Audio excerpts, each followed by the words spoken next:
আজ তো রথযাত্রা। সকাল থেকে আমি আমার সারাদিনের একটি মিনি ব্লগ শুরু করছি।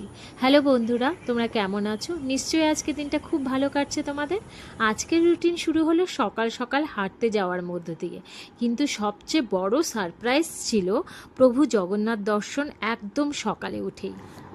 আমি তো সবে কলকাতায় থাকতে শুরু করেছি। আমার যেসব নেবার আছেন যারা এখানে হাঁটতে আর এক্সারসাইজ করতে আসেন, তারা সকলেই সাংস্কৃতিকভাবে কতটা রুটেড, তারা প্রত্যেকটা উৎসব কত সুন্দরভাবে পালন করে, দেখে আমি সত্যি মুগ্ধ হয়ে গেলাম। এই মৌসুমীদি, সুধাদি আরও সবার উদ্যোগে এই ছোট্ট রথযাত্রা উদযাপন হলো, আর তার সাক্ষী আমিও হয়ে রইলাম। জানো, তারা শুধু যে রথযাত্রাই পালন করে তা নয়, প্রত্যেকটা উৎসব পালন করে খুবই এনজয় করে। জয় জগন্নাথ, তোমরা এই রকমই থেকো। আমি রথের দড়ি টেনে একটু প্রসাদ খেয়ে তাড়াতাড়ি বাড়ি ফিরলাম, কারণ আজ আমার বাড়িতেও জগন্নাথ দেবের পুজো আছে। আমি আমার মতো করেই পুজো করি। তো স্নান সেরে আজ এই শাড়িটা ওড়িশা থেকেই নেওয়া, আমার এক খুব পছন্দের একটা শাড়ি। কালার কম্বিনেশন ভীষণ সুন্দর।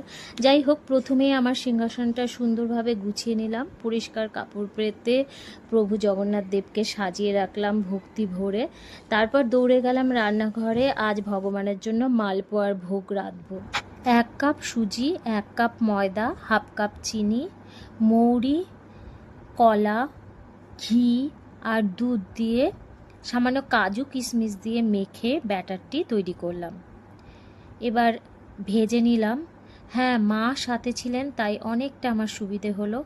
আমি পুজোর দিকটা দেখছিলাম আর মা ঘরের রান্নাটিও সেরে ফেললো তার সাথে সাথে। এবার মালপোয়াটি চিনির শিরার মধ্যে ডুবিয়ে নিলাম।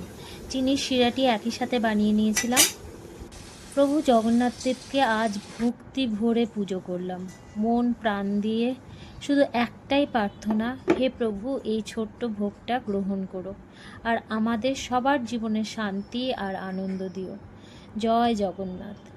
তারই সাথে প্রার্থনা, তোমরা যে যেখানে আছো খুব ভালো থেকো, আর সবাইকে জয় জগন্নাথ।